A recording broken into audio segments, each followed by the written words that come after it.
ஆகிய துணை. ஜீவ சகோதர சகோதரிகள் அனைவருக்கும் எனது அன்பான நமஸ்காரம்.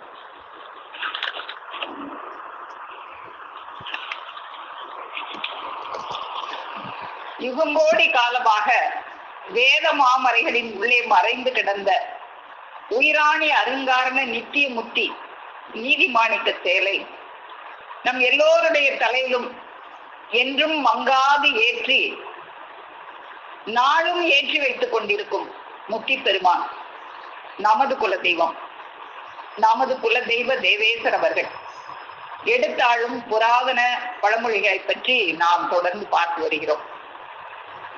அந்த வகையில் இன்று நாம் 8வது பழமொழியாக பார்க்கவிருக்கும் பழமொழி, ஆனால் அம்மாரே ஆகாவிட்டால் திம்மாரே என்கிற ஒரு பழமொழியாகும்.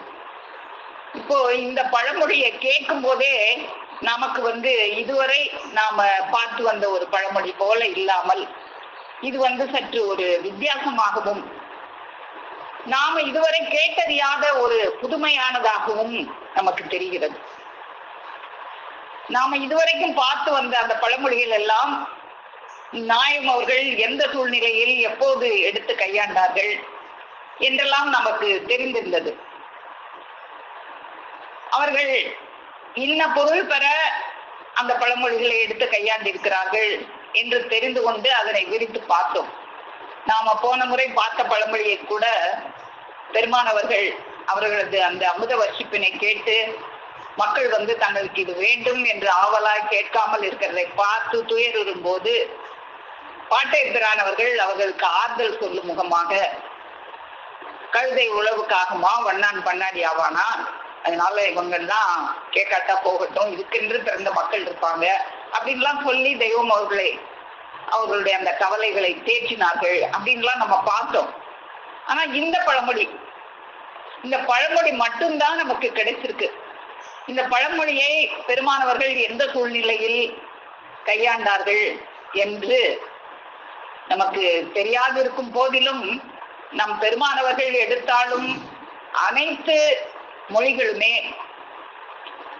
நம்மை உய்வழி கூட்டிச் செல்வதற்காகத்தானே இருக்கும். ஒரு மொழி மூலமாக அவர்கள் பல மொழிகளை நம் அறிவில் புகுத்தி விடுவார்களே. அதனால் நம் அறிவுக்கு எட்டிய வரையிலுமாக இந்த பழமொழியின் பொருளினை நாம பார்த்து அதன் விரிப்பினையும் நாம் கண்டு மகிழ்வோம். இப்போ இந்த பழமொழியில் வரும் ஹம்மாரே, ஆனால் ஹம்மாரே அப்படின்னு சொன்னாங்களே, இந்த ஹம்மாரே அப்படிங்கிற ஒரு சொல் ஹிந்தி, உருது இந்த மொழிகள்ல கையாளக்கூடிய ஒரு சொல்லாக இருக்கிறது. என்ன பொருள்ல கையாளுறாங்க அப்படின்னா, ஹமாரே அப்படின்னா எங்களுடையது, நம்முடையது என்ற ஒரு பொருளில் அது பயன்பட்டு வருகிறது. ஹமாரே தேஷ் அப்படின்னு சொன்னா எங்களுடைய தேசம் அல்லது நம்முடைய தேசம்.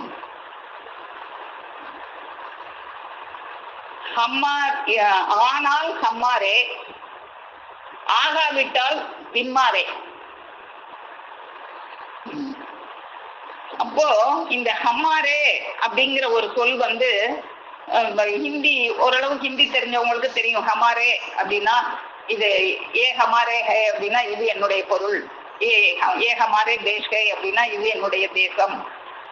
என்னுடைய அப்படிங்கிறதுக்கும் ஹமாரே அப்படின்னு தான், எங்களுடைய அப்படிங்கிறதுக்கும் ஹமாரே அப்படிதான் சொல்லுவாங்க, நம்முடைய அப்படிங்கிறதுக்கும் ஹமாரே அப்படிதான் சொல்லுவாங்க. அப்போ அந்த ஹமாரே அப்படிங்கிறதுக்கு எதிர்ப்பத சொல் துமாரே அப்படின்னு சொல்லுவாங்க. துமாரே தேஷ் அப்படின்னா உன்னுடைய தேசம், துமாரே தேஷே அப்படின்னா இது உன்னுடைய தேசம். அப்போ இந்த தும்மாரே அப்படிங்கிற சொல்லுதான் மருவி இந்த பழமொழியில திம்மாரே அப்படின்னு வந்திருக்கலாமோ அப்படின்னு நம்ம நினைக்க வருது. இந்த தும்மாரே என்பதுதான் மருவி திம்மாரே என்று இந்த பழமொழியில் பழங்காலத்தில் இருந்து உபயோகப்பெற்று வந்திருக்கலாம். ஏனென்றால் நிறைய சொற்கள் வடமொழியில் இருந்து தமிழிலும், தமிழில் இருந்து வடமொழியிலும் கலந்து புழங்கப்பட்டு வர்றத இலக்கணத்துல கூட கலப்பு சொற்கள் வடமொழி கலப்பு சொற்கள். இப்ப நம்ம இந்திய தேசத்துக்குள்ளே இருக்கிற பிற மாநிலத்திலிருந்து தமிழ்ல வந்து கலந்த சொல் இருக்கும். வேற நாட்டுல இருந்து ஆங்கிலம், பிரெஞ்சு இந்த மாதிரி மொழிகள் கூட நம்ம தமிழ்ல கலந்து இருக்கும். அப்படி பிறமொழி சொற்கள் கலப்பு அப்படின்னே இலக்கணத்துல இருக்கும். இப்போ உதாரணமாக நம்மெல்லாம் வந்து தருதலை அப்படிங்கிற ஒரு வார்த்தையை நம்மெல்லாம் பயன்படுத்துவோம். யாரையாவது திட்டுறதுக்கு இது ஒரு தருதலை அப்படின்னு சொல்லி நம்மெல்லாம் திட்டுவோம். இந்த தருதலைக்கு என்ன அர்த்தம் அப்படின்னு தெரிஞ்சா திட்டுறோம். யாருக்காவது இந்த தருதலைங்கிறதுக்கு என்ன அர்த்தம் தெரியுமா?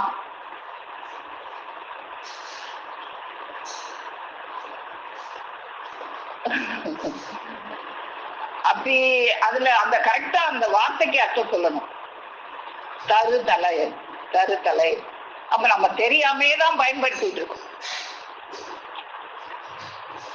இல்ல சரி, நம்ம இத பத்தி நாம இல்லப்பா, இதுக்கு வேற ஒரு அர்த்தம் இருக்கு. அத வந்து நாம இந்த நம்ம கடைசியில நம்ம பார்ப்போம். அதுக்கு ஒரு சரியான அர்த்தம் இருக்கு.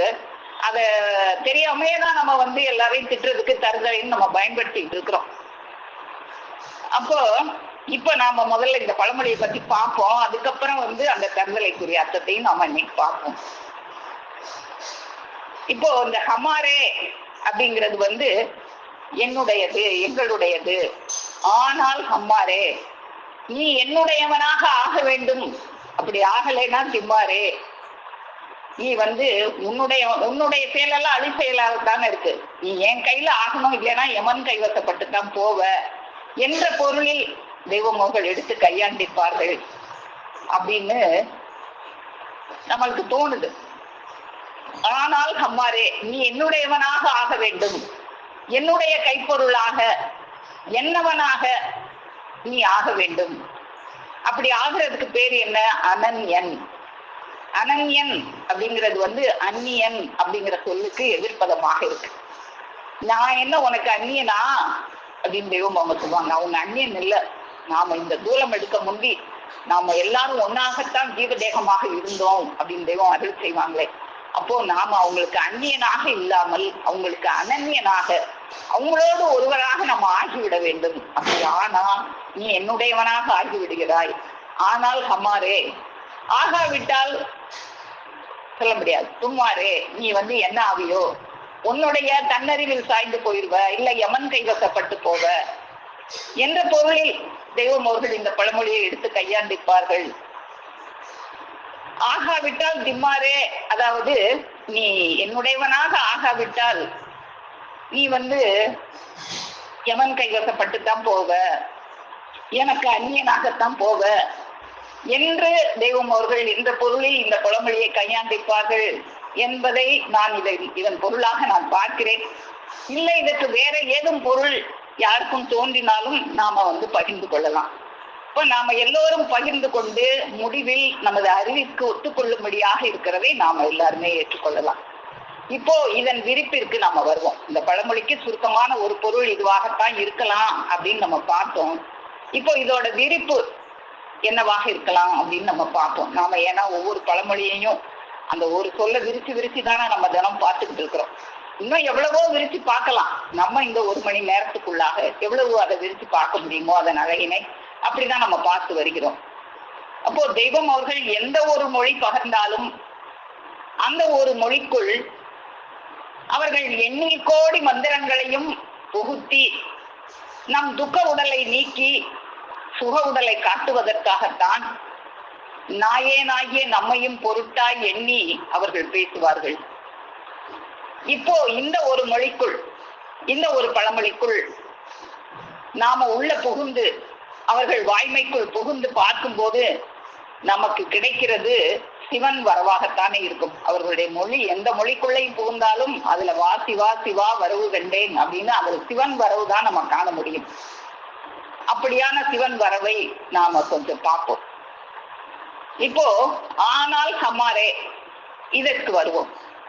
நாம அவர்களது கைக்குள் ஆனால் நம்மை அவர்களிடமே ஒப்படைத்து விட்டால், நம் தலையை அவர்கள் கையில் கொடுத்து விட்டால் என்ன நடக்கும் அப்படின்னா, இந்த தலை அழிந்து போவதற்காக இருந்த தலை இது அவர்கள் கைவசப்பட்டு விட்டால் அழித்தலையை அழியா தலையாக, பவத்தலையை தவத்தலையாக, விதித்தலையை மதித்தலையாக.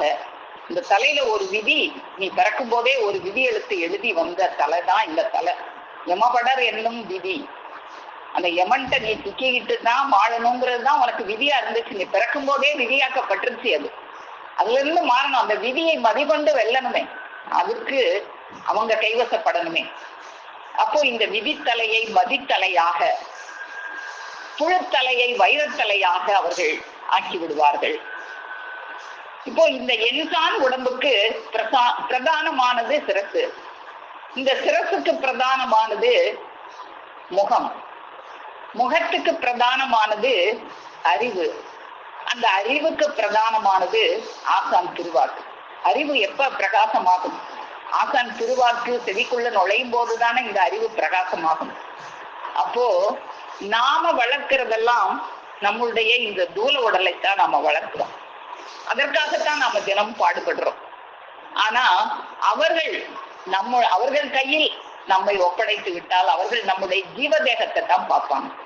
நம்முடைய ஜீவதேகத்தை தான் அவர்கள் விளைவேற செய்வார்கள். அப்போ அவர்கள் எப்படி, இது பற்றி நம்முடைய பெருமானவர்கள் வான்மதி குரல் திருவாக்கியம் 40 அருளி செய்யறதை நம்ம பார்ப்போம். அழித்தலையை அழியா தலையாக, பவத்தலையை தவத்தலையாக, விதித்தலையை மதித்தலையாக, புழுத்தலையை வைரத்தலையாக ஆக்குவதே தர்மம். வாய் உணவால் இத்தூல உடல் விளைவேறுகிறது.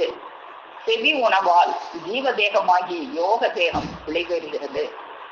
நம்மளுக்கு இந்த தூல தேகத்தை வளர்க்கத்தான் தெரியும். ஆனா அவங்க கையில நம்மளை ஒப்படைச்சிட்டோம்னா அவங்க நம்ம ஜீவ தேகத்தை யோக தேகமாக வளர்ப்பார்கள். நாம் கேட்கறதெல்லாம் செவி உணவாகுமா? இப்ப செவி உணவு வழியாகத்தான் இந்த ஜீவ தேகத்தை வளர்க்கணும்னா நாம எத்தனையோ இந்த செவி வழியாக எத்தனையோ வார்த்தைகள் இந்த உலகத்துல கேட்டுக்கிட்டு தான் இருக்கும். அதெல்லாம் செவி உணவாகுமா? இந்த ஜீவ தேகத்தை வளர்க்கிற உணவாகுமா? ஆகவே ஆகாது. அந்த உணவிலும் 2 விதம் இருக்கிறது. செவி வழி உண்ட உணவு யோக உணவானாலும் ஆகும். நம் ஜீவனை நரகிற்கு தள்ளும் நாச உணவானாலும் ஆகும். 2 உணவும் இருக்கு. அதுல எது வேணும் அப்படின்னு நீதான் அதை தேர்ந்தெடுத்துக்கணும்னு நேற்று கூட நம்ம பார்த்தோம். நஞ்சும் நம் வாயால் சாப்பிடலாம், அமுதும் அதே வாயால் சாப்பிடலாம். இப்படியே செவி மூலம் உணவு உட்கொள்வதிலும் ஏற்றத்தாழ்வு, சாவு, வாழ்வு இருக்கிறது. நீ சாவுக்கும் செவி உணவு சாப்பிடலாம், வாழ்வுக்கும் செவி உணவு சாப்பிடலாம். அது நீயா தனியா இருந்தீனா நீ அந்த சாவுக்குரிய செவி உணவை தான் சாப்பிட்டுட்டு சாவை நோக்கித்தான் பயணிப்ப. உன்னைய அவர்கள் கைவசம் ஆக்கிட்டா, ஆனால் ஹமாரே அப்படின்னு நீ என்னுடையவனாக ஆகிட்டா, நீ அந்த வாழ்வுக்குரியவனாக உன்னைய அவங்க மாற்றி விடுவார்கள். சாலையாகி இந்த ஒரே எல்லையில் தான் உன் ஜீவ வாழ்விற்கு வேண்டிய செவி உணவாகிய சீவேச மெய்க்கல்வியின் விளக்கங்கள் பெற முடியும். இப்போ இந்த மெய்க்கல்வியினுடைய விளக்கங்கள்லாம் நம்ம பெருமானவர்கள கையகத்தானா தானே நம்ம இப்படியெல்லாம் ஒரு பழமொழியை பார்த்த உடனே நமக்கு இப்படித்தான் இருக்கும்னு எப்படி சிந்திக்க வருது? அவர்கள் கையகத்தானதுனால, அவங்களுடைய நூல்களை படிக்கிறதுனால, அவங்களுடைய மொழிகளை தினமும் நம்ம செவியில ஏற்றுக்கொள்வதால தானே நமக்கு இதெல்லாம் தெரியுது. அப்போ மெய்யன் நித்திய இன்பத்தை தேடுவான், பொய்யன் நீங்கா அவஸ்தையாகிய அழிவை தேடுவான். அப்போ நாமளா தனிச்சிருக்கும் போது நம்ம பொய்யனாகத்தான் இருக்கும். அவர்கள் கைவசமாக போதுதான் நாம ஒரு மெய்யனாக ஆக்கப்பெறுகிறோம். அப்போ இந்த பிரதானமான தலையை நாம அவர்களிடம் ஒப்படைத்து விட்டால் அது நீங்கா அவஸ்தை நின்று அந்த தலை தப்பித்து அது நித்திய இன்பத்தை பெறக்கூடிய ஒரு தலையாக மாறிவிடுகிறது. இதற்காகத்தான் அவர்கள் ஓயாது ஒளியாது ஒவ்வொரு மனுவும் அந்த புகழ்விருக்கும் அந்த துயரு நாளினை பற்றி எடுத்து சொல்லி, நீ உனக்கு விதியாக்கப்பட்டிருக்கிறது என்ன தெரியுமா? சாவுன்னு ஒண்ணு உனக்கு விதியாக்கி வச்சிருக்கு. ஒரு மரணம்ங்கிற ஒரு ஆபத்து உனக்கு தலைக்கு மேல கத்தி மாதிரி தொங்கிட்டே இருக்கு. நீ அதுல இருந்து தப்பிக்கணும்னு நமக்கு அதை பத்தி அந்த துயரும் நாளினுக்கு நீ சொந்தக்காரனாக ஆகிவிடக் கூடாது. அதுக்கு ஆகிவிடக் கூடாதுன்னா நீ என் கைவசம் ஆகிடணும், நீ என்னவனாக ஆகிடணும் அப்படின்னுதான் தெய்வம் அவர்கள் அழைத்து கொண்டே இருக்கிறாங்க. அது மான்மியத்துல நமக்கு பிரசங்க பகுதியில நம்ம பார்ப்போம். அந்த மரணத்தின் கொடுமையெல்லாம் எடுத்து சொல்லி மான்மியம் ஜீவசிம்மாசன பருவம் பக்கம் 311-12 நம்ம பார்ப்போம். மரணத்தோட கொடுமையெல்லாம் நிறைய எடுத்து சொல்லுவாங்க. இப்போ அந்த கொடுமையெல்லாம் நம்ம ஏற்கனவே பார்த்திருக்கோம். இப்ப அந்த விரிப்பை பார்த்தா நம்ம இந்த பழமொழிக்கு வர முடியாது. அதனால இந்த மரணத்தின் கொடுமையெல்லாம் நமக்கு எடுத்து சொல்லி இப்போ அந்த கொடுமையிலிருந்து நீ நீங்கணும். அதை நீங்கிறதுக்கு என்ன செய்யணும்? அதற்கு நீங்கள் இப்போது என்ன செய்ய போகிறீர்கள்? அதுல இருந்து நீ தப்பிக்கணுமே, அதுக்கு என்ன செய்ய போற? ஒன்னும் செய்ய வேண்டாம், நம்மளை அவங்ககிட்ட ஒப்படைச்சிட வேண்டும். அதை பற்றி நல்ல ஒரு ஸ்திரமான யோசனை இன்றே இப்பவே செய்து அத்துயரை விட்டு விடுதலை பெறுவதற்கு முடிவு கட்ட இந்த உலகீரவர்களுக்கு உங்கள் சந்ததி பாரம்பரைக்கும், உனக்கு மட்டும் இல்ல உன் சந்ததிக்கும், இன்னும் உன் பரம்பரை எத்தனை பரம்பரை உனக்கு தோன்றிக்கிட்டே இருக்கோ அத்தனை பரம்பரைக்கும் நான் தான். சந்ததி பாரம்பரைக்கும் என்னை ஒரு விஷய மந்திராலோசனை தலைவராக இன்னும் இந்நாள் அனுப்ப பெற்று வந்திருக்கிறேன். அதற்கு நீங்கள் என்ன சொல்லுகிறீர்கள்? அத்துயரும் நாளினுக்கு சொந்தக்காரராக ஆகிவிடலாமா பிறவியரே? ஒன்னும் செய்யாம பேசாம இருந்தீனாலே அது நரகத்திற்கு குறுக்கோழி பிரயாணமா, நீ வேகமா நரகத்துக்கு போயிடலாம். அப்படி போயிடலாமா? நரகத்துக்கு சொந்தக்காரனா ஆனா ஆயிட்டு போறேன் அப்படின்னு போயிடலாமா பிறவியரே அப்படின்னு கேக்குறாங்க நம்மளை பார்த்து. சபை அப்படி ஆகவே கூடாது. அப்ப அப்படி ஆகக்கூடாதுன்னு தானே சொல்லுவோம் எல்லாரும். ஒரு பெரிய கொடுமையான துன்பம் இருக்குன்னா சரி அந்த துன்பத்தை பட்டா பட்டுட்டு போறேன் அப்படின்னு சொல்லுவோமா? அறிவு இருக்கிற மனுஷன் யாரும் சொல்ல மாட்டானே. அப்போ அப்படி சொல்லலைன்னா அப்ப அதுக்கு என்ன செய்யணும்? பின் ஏ அப்படி ஆகக்கூடாது என்று சொல்லும் பிறவியனே, ஏ தப்பிக்க இடம் தேடி வீடு கட்டி கொள்ள தெரியாத என் சோதரனே, எம்மை நம்பு. நீ அப்படி தப்பிக்கணும்னா நீ என்ன செய்யணும்? என்ன நம்பு, அந்த ஒண்ணு போதும். ஏ நம்பிக்கை இல்லாத உலகீரே, அதுவும் நம்பிக்கை இல்லையா உனக்கு? அந்த நம்புறதுக்கு ஒரு நேரம் கட்டாயமா வரும். அந்த எமை வந்து உன் கழுத்தை பிடிச்சி உன் மேல ஏறி ஜந்துன்னு உட்காருவேன், அன்னைக்கு நம்பிக்கை வந்தே தீரும். ஏ நம்பிக்கை இல்லாத உலகீரே, எம்மை நீங்கள் கட்டாயமாக நம்புவீர்கள். எம்மை நீங்கள் அப்போது நிச்சயமாக நம்பியேதான் ஆக வேண்டும். அந்த நேரத்துல இவ்வளவு நாள் சொன்னாங்களே நான் கேட்கலையே, இன்னைக்கு எம்மை வந்துட்டானே அப்படின்னு அந்த நேரத்துல நினைச்சு சாகும்போது சங்கரான்னா என்ன பிரயோஜனம்? இப்பவே அவர்கள் கைக்குள்ளாக நாம் ஆகிவிட வேண்டும். ஏனென்றீரே, உங்களுடைய தாய் தந்தை சுற்றம் பெண்டு பிள்ளைகள் ஆஸ்தி பாஸ்தி அனைத்தும் கைவிட போகிற ஒரு புது நீ நினையாப்புறத்து நேரம் வரப்போகிறது. நீ நினைக்கவே இல்லை அப்படி ஒரு நேரம் வரப்போகுது. இப்ப நினைக்கிற நம்ம ஆஸ்தி பாஸ்தி மனைவி மக்கள் தாய் தந்தையோட நல்ல சுகமா வாழ்ந்துகிட்டு இருக்கிறோம்னு நினைக்கிற, இதெல்லாம் ஒரு நிமிஷத்துல மாறி திருகி புரண்டு விட போற ஒரு நேரம் வரப்போகிறது. இது எல்லாமே உன்னை கைவிட்டுரும். அப்படி நீ நினையாப்புறத்து ஒரு நேரம் வரப்போகிறது. இன்னைக்கு கூட நம்ம தெய்வம் ஒளிநாடாவுல சொன்னாங்களே, நீ தானே எல்லாமே சம்பாரிச்சு வச்ச, இந்த பொருள் வயக்காடு வீடு எல்லாம் தேடி வச்சியே, தேடி வச்சு அம்புட்டையும் உன் பொண்டாட்டி பிள்ளைகளுக்கு கொடுத்துட்டு போறியே, அம்புட்டும் கொடுத்துட்டு போற உனக்கு என்ன மரியாதை கொடுக்கணும்? அந்த மரியாதையா உனக்கு கிடைக்குது. உனக்கு கிடைக்கிற மரியாதை விளக்கமாகும் ஜானி செட்டியும் தானே கிடைக்குது. இதுக்காகவா இவ்வளவு பாடுபட்ட அப்படின்னு கேட்டாங்களே. அப்போ அந்த நேரத்துல உன்னை எல்லாரும் கைவிட போகிற ஒரு நீ நினையா புறத்து ஒரு நேரம் வரப்போகிறது. ஆனதினால் நீ என்ன செய்யணும்? ஹமாரேயா ஆகிடணும், என்னுடையவனாவாக ஆகிடணும். ஆனதினாலே என்னை நீங்கள் நம்புவதற்கு துரிதமாக வந்துவிடும் பிறவியரே. துரிதமாக, துரிதம் அப்படின்னா வேகம், வேகமா வந்துரு, இப்பவே வந்துரு. எப்ப என் வார்த்தை ஒரு செவிக்குள்ள விழுந்துச்சோ அப்பவே வந்துரு. ஏன்னா எம்மை எப்ப வருவான்னு தெரியாது. எம்மை நம்புவதற்கு துரிதமாக வந்துவிடும் பிறவி. நம்புனா போதும், அந்த எல்லையில இருந்து நம்ம தப்பிக்கலாம். அப்போ நம்புறதுக்கு இதை விட ஒரு சுருக்கமான வழி யாராவது நமக்கு சொல்லி தருவாங்களா? காடு மேடெல்லாம் அலைஞ்சி திரிஞ்சி பொண்டாட்டி பிள்ளைகளை எல்லாம் விட்டு தீர துறவு பூண்டுதான் ஞானத்தை அடையணும்னு சொன்னாங்களா? இல்ல, என்னை நம்பு, துரிதமாக நம்பு. ஏன் அப்படின்னா உன் சிரசுக்கு அந்த நம்பிக்கை தான் முக்கியம். அதாவது இப்போது உலகத்தில் இது நேரம் உனக்கு சிரசு எப்படியோ அப்படி போலவும் இன்னும் அதற்கும் மேலுமாக இருக்கும். இது என் வார்த்தை, அழியாது நிச்சயம். அப்போ என்னுடைய வார்த்தை அழியவே அழியாது, அது நிச்சயமான வார்த்தை. அந்த வார்த்தைக்குள்ளாக நீ புகுந்து கொள்ள வேண்டும். அந்த வார்த்தை தான் உன் சிறப்புக்குள்ள புகுந்து உன்னை அந்த யமன் எல்லையில காப்பாற்றக்கூடிய ஒன்றாக அதுதான் இருக்க போகுது.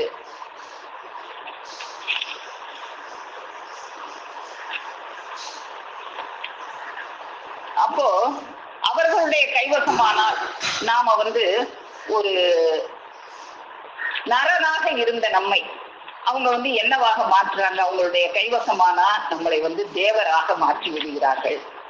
இல்லைன்னா நம்ம நரனாக அழித்தலையாகத்தானே போகவிருந்தது. அப்போ அவங்க கைவசமானா நம்மளை அவங்க எப்படி மாற்றுறாங்க அப்படிங்கிறதையும் கோடாயுதக்கூர் திருவாக்கியத்துல தெய்வம் அவர்கள் அருளி செய்யறதை நம்ம பார்ப்போம். கோடாயுதக்கூர் பக்கம் 365 பார்ப்போம்.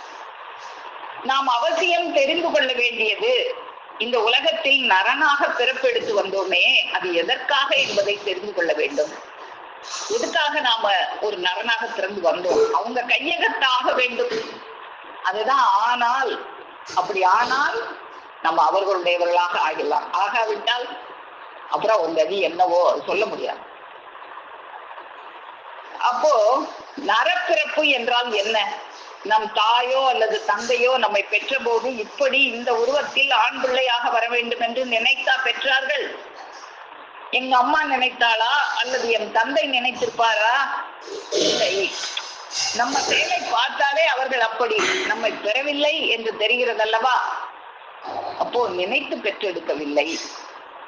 அப்போ எப்படியோ ஒரு வெறியினாலே, ஒரு ஆவல் ஆசையினாலே, ஒரு அறிவழிந்த தன்மையினாலே வந்தது இந்த நரப்பிறப்பு. ஆனால் தேவ பிறப்பு அப்படி இல்லை. இப்ப நாம நினைச்சே பெறல, ஏதோ ஒரு அறிவழிந்த தன்மையினால வந்த பிறப்பு இந்த பிறப்பு. ஆனால் தேவ பிறப்பு அப்படி அல்ல. நாம விரும்பி நாம வேணுமென்னு நினைச்சு ஒருவர் கையகத்தாகி பிறக்கின்ற ஒரு பிறப்பு. தேவ பிறப்போ அப்படி அல்ல. இன்னொருவருடைய கையகத்தாகி யமன் கைப்படா நித்திய முத்திக்கு ஆக வேணும் என்று பிறக்க வேண்டும். நாம இவங்க கையகத்தாகணும், நாம இவர்களுக்குள்ளாக நாம ஆகிவிட வேண்டும். அப்படி ஆகும்போது அந்த யமன் கைப்படா நித்திய முத்தி செயல் எனக்கு கிடைக்கும். அதுக்கு இவங்கதான், இவங்களுடைய அந்த வைரமணி சூழலில் நான் மறுபடி பிறக்கணும் அப்படின்னு நீ நினைச்சு பெறுறது இந்த மறுபிறப்பு. நீ பிறந்திய ஒரு தாயின் வயிற்றுல நரப்பிறப்பு, அது நினையாம ஒரு அறிவழிந்த நன்மையினால பிறந்த பிறப்பு. இப்போ நீ பிறக்க போற பிறப்பு வேணுமென்று நினைத்து பிறக்கிற ஒரு பிறப்பு. அதற்கு இந்த நரனே இணக்கமான வித்து. நீ நரனா இருந்தாலும் அந்த தேவனாக ஆகுவதற்கு ஒரு இணக்கமான வித்தாக இந்த நரன் தான் தேவனாகுவதற்கு ஒரு இணக்கமான வித்தாக இருக்கிறது. அந்த நரனாக வீணாக போகவிருந்த அந்த வித்து ஒரு வான நாட்டு செம்மலின் கையிலே போய் இவன் மாட்டிக்கொண்டால், அதுதான் என்கிட்ட நீ ஆனால் நம்மாரே என்னுடையவனாக ஆகிடுவ. மாட்டிக்கொண்டால் இந்த நரனை தேவனாக மாற்றுவது அவர்களுக்கு அவ்வளவு இணக்கமாக இருக்கும். அவங்க கைவசம் ஆகிடணும். அவங்க கைவசம் ஆகிறதுனா என்ன? அவங்க கைப்பொருள் ஆகிடணும். அவங்க கைப்பொருளானா அந்த கைப்பொருள் என்னென்ன சொல்லுதோ, அந்த அவங்க என்னென்ன சொல்றாங்களோ அது அப்படியே கேட்கறது தான் அவங்க கைப்பொருள். என்னுடைய கைவாளாக இருந்து அவங்க ஒரு கையில வாழ் வச்சுட்டாங்க. அதை கல்லை நோக்கி எரிஞ்சாலும் அது போய் எரியும், புல்ல நோக்கி எரிஞ்சாலும் அது போய் விழும். ஐயோ கல்லுல எரியறாங்களே, நான் உடஞ்சு போயிருவேனே, அங்க போய் நான் விழமாட்டேன்னு சொல்லாதே. அது போல அவங்க என்ன சொன்னாலும் என் சொற்படி பொருளாதவனாக நீ நடந்து விட்டால் மெய்யாகவே உன்னை நான் மெய்யாக்கி விடுவேன். அப்போ அவங்களுடைய அந்த கையகத்தை ஆகிவிட்டால் அதை நம்மளை தேவனாக மாற்றுவதற்கு அவங்களுக்கு அது இணக்கமாக இருக்கும். அவங்க சொல்றதுக்கெல்லாம் எதிர்கேள்வி கேட்டுக்கிட்டு இருந்தீங்கன்னா அவங்களுக்கு உன்னை மாற்ற முடியாது. அவங்க சொல்றத அப்படியே கேட்டா அவங்களுக்கு உன்னை தேவனாக மாற்றுவது ஒரு ஈஸியான காரியமாக ஆகிவிடும். இந்த நரன் என்ற ஒரு வித்துத்தான் தேவனாகிறதை தவிர மற்றபடி பெரிய யானையாக இருந்தாலும் முடியாது. நீ நரப்பிறப்புலதான் இருந்தாலும் இந்த நரன் என்கிற வித்தைத்தான் தேவனாக ஆக்க முடியும். உருவத்துல பெருசா இருக்குதேங்கிறதுக்காக யானையவோ பலம் அதிகமா இருக்கிறதையோ ஒரு சிங்கத்தையோ வேற எந்த ஒரு ஜீவராசியவோ தேவனாக மாற்ற முடியுமான்னா முடியவே முடியாது. அப்போ இந்த தரைதனில் நரராய் தோன்றி தாம் கதி அடையாதோரை, இந்த தரையில நீ நரனாத்தான் பிறந்து கதி அடையல. நல்ல கதி அடையல, துர்கதி அடைகிறதுக்காகவே தான் உன் தலையில அந்த யமன் உன்னை அந்த துர்கதிக்கு கூட்டிட்டு போறதுக்காக கெட்டுன்னு காத்துக்கிட்டு இருந்தான். அப்படி இருக்கிற உன்னை முறைசங்கார் அனுகிரகம் உதித்துமே மனுவாய் மாற்றி, அனுகிரகம் பண்ணி உன்னை பிடிச்சிருக்கிற அந்த கிரகத்தை எல்லாம் அணு அணுவா சங்காரம் பண்ணி உன்னுடைய வாயை மாற்றி மனுவாய் மாற்றி, இந்த இடத்துல பாருங்க தெய்வம் அவர்கள் மனுவாக மாற்றின்னு சொல்லல, மனுவாய் மாற்றி. உன் வாய் இவ்வளவு நாள் என்னத்தை பேசிக்கிட்டு இருந்துச்சு, இப்ப என்னத்தை பேசுது, அப்படி உன் வாயை மாற்றி மனுவாய் மாற்றி. அந்த ஒரு இடத்துல நமக்கு நிறைய பொருளை புரிய வச்சிருவாங்க. மனுவாக மாற்றின்னு சொல்லல, மனுவாய் மாற்றி, உன்னுடைய வாயை மாற்றி. விரை பிரம்மம் அவர் முகத்தில் வைத்துமே படைத்து பின்னும், பிரம்மத்தை உன் முகத்துல வச்சு படைச்சு. நம்ம முகத்தை நம்மளால பார்க்க முடியுமா? பார்க்க முடியாது. அதை பார்க்கறதுக்கு ஒரு தெய்வ கண்ணை, நம்ம உடம்புல இருக்க எல்லாத்தையும் நம்மளால பார்க்க முடியும். நம்ம முகத்தை நம்மளால பார்க்க முடியுமா? பார்க்க முடியாது. அதுதான் முகம்மது கண்ணாடி வேணும். நம்ம முகம்மதை பார்க்கறதுக்கு ஒரு குருபிரான் அவர்களுடைய கண்ணாடி, அந்த கண்ணாடி முன்னால போய் நின்னாதான் நம்ம முகத்தை பார்க்க முடியும். அப்போ அவர்கள் நம்முடைய முகத்தில் அந்த பிரம்மத்தை வைத்து படைத்து பின்னும் மறைபடா தேவராற்ற வந்தனர் உலகுக்கம்மே. அப்படி நம்மளை நரனாக போக இருந்த நம்மளை தேவராக ஆக்குவதற்காகத்தான் இந்த உலகத்துக்கு வந்திருக்காங்க. அவர்கள் கைவசம் ஆக்கணும். அவர்கள் கைவசம் ஆகும் போதுதான் நாம இந்த பலனெல்லாம் பெற முடியும். இப்போ அவங்க கைவசம் ஆனா நாம எப்படி, இந்த ஆனால் ஹமா, இந்த பழமொழியில 2 பகுதியா இருக்கு. ஆனால் ஹமாரே, ஆகாவிட்டால் தும்மாரே. ஆனால் எப்படி அவங்களுடைய பொருளாக நாம ஆகி என்ன உன்னதத்தை அடையலாம் அப்படிங்கிறத நம்ம பார்த்தோம். இப்போ இந்த மறுபாதி ஆகாவிட்டால் திம்மாரே, அதை பத்தி நம்ம பார்ப்போம். அவங்க கைவசம் ஆகாவிட்டால் என்ன ஆகும்? நீ என் கைவசப்படாவிட்டால் யமன் கைவசப்பட்டுத்தான் ஆவாய். ஒரு குரு உனக்கு வேணும். அப்படி ஒரு ஒரு உண்மையான குரு உனக்கு இல்லைன்னா நீ யாரும் இல்லாமலாம் இருக்க மாட்ட. ஒரு சைத்தான் உனக்கு குருவாக இருக்கும். ஒண்ணு ஒரு மெய்குரு பெருமான் குரு பெருமானாக உனக்கு இருக்கணும். அப்படி அவர்கள் கைவசப்படலைன்னா ஒரு சைத்தான் உன்னை பிடிச்சுக்கிட்டு அது உனக்கு குரு பெருமானாக இருக்கும். அதனால நீ என் கைவசப்படணும். என் கைவசப்படலைனா நீ யமன் கைவசப்பட்டுத்தான் ஆவாய். அதுதான் உனக்கு விதியாகவே வைத்திருக்கிறது. அந்த யமபடர் என்னும் விதியை இந்த மதியை சாரும் போது, அந்த அறிவே உருவெடுத்து வந்ததே அந்த அறிவு பிழம்பு கிரணர் அவர்களை சாரும் போது நமக்கு எப்படி அந்த இதெல்லாம் அனுக்கிரகம் செய்யப்படுகிறது. அப்ப அவர்களுடைய கையகத்து ஆகாவிட்டால் அவங்களுக்கு நாம இப்ப அனன்யனாக இருந்தா என்ன நடக்கும்னு பார்த்தோம். இப்ப அந்நியனாக நீ இருந்தீனா என்ன நடக்கும்? நீ அந்நியனாக எனக்கு இருந்தால் அந்நியருக்கு மெய்யுலக சொத்தில் பாத்தியதை இல்லையே. ஒரு அந்நியனுக்கு ஒரு தகப்பன் ஒரு அந்நியனுக்கு தன்னுடைய சொத்தை பங்கு வச்சு கொடுப்பாங்களா? அவங்க பிள்ளைகளுக்கு தானே கொடுப்பாங்க. அப்போ எம்முடைய நினைவு யாரை வெறுப்பாக நோக்குகிறதோ அவர்கள் எல்லாம் எமக்கு அந்நியர்கள். அப்போ அவங்களுடைய பிரியம்தான் நமக்கு சொர்க்கம், அவங்களுடைய வெறுப்பு நரகம். எம்முடைய நினைவு யாரை வெறுப்பாக நோக்குகிறதோ அப்ப அவங்களுடைய நினைவுல நாம அவங்களுக்கு நேசராக நாம நடந்து கொள்ள வேண்டும். எம்முடைய நினைவு யாரை வெறுப்பாக நோக்குகிறதோ அவர்கள் எல்லாம் அந்நியர்கள்.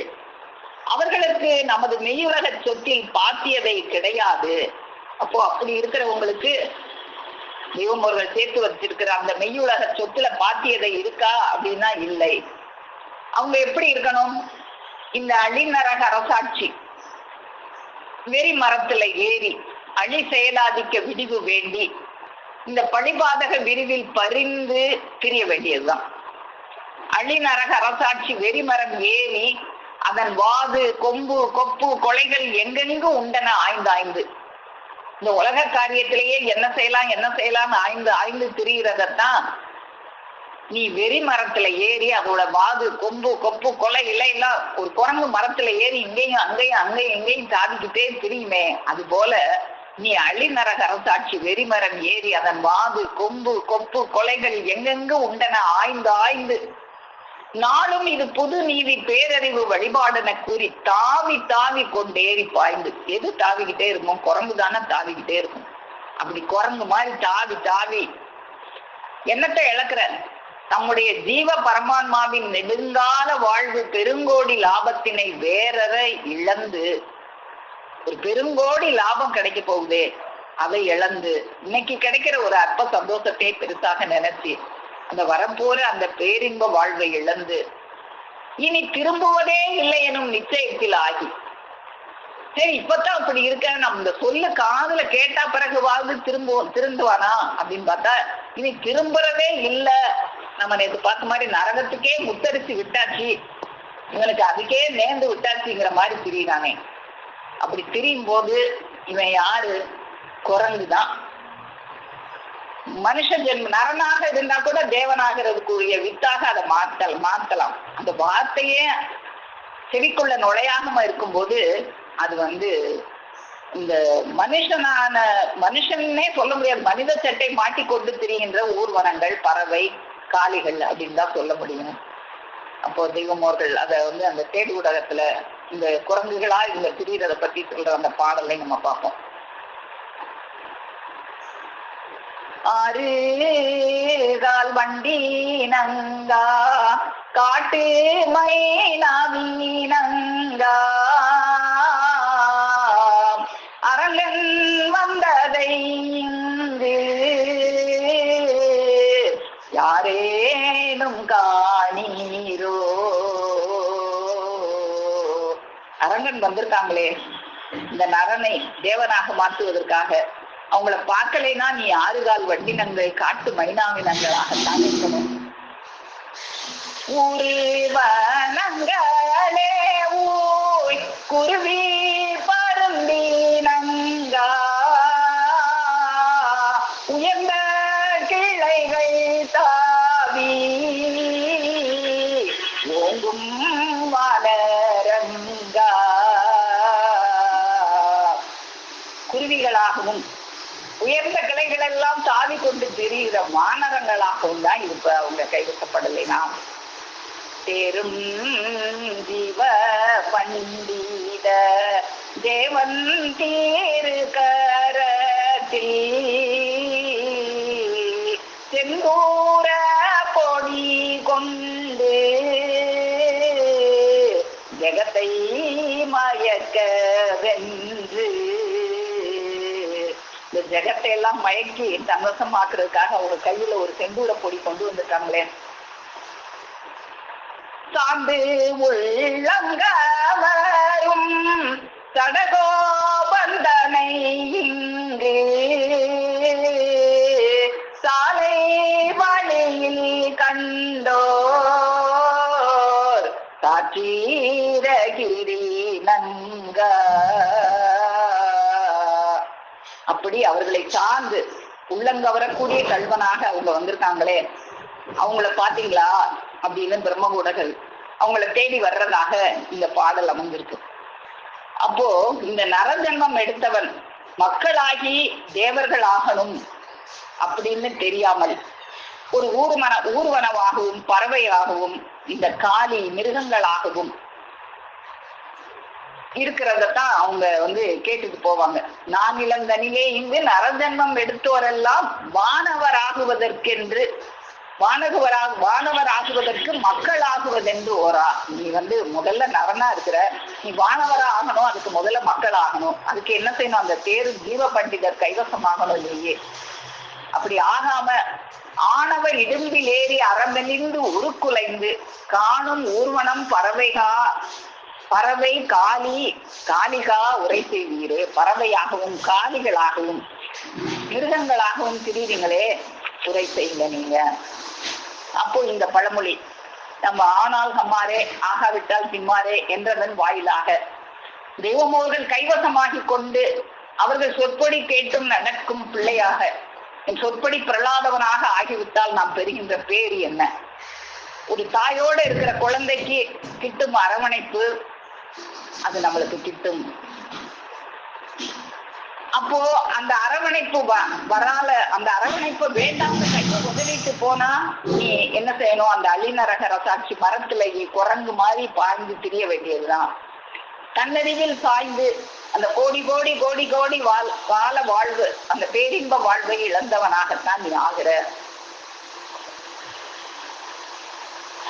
அப்போ இத பத்தி தெய்வம் அவர்கள் அந்த நெருப்பாறு மயிர்பாலத்துல தப்பிக்கிறதுக்கும் அவங்களுடைய துணை வேணும் அப்படிங்கிறதை நம்ம பார்ப்போம். கோடாயுத திருவாக்கியம் 217 பக்கம் 169.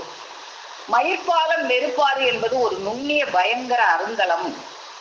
அதை கடந்து செல்ல வைராக்கிய சித்தமுடையவர்களுக்கே இந்த நெருப்பாறு மயிர்பாலத்தை நம்மெல்லாம் கடக்க வேண்டியவர்களாக இருக்கிறோம்.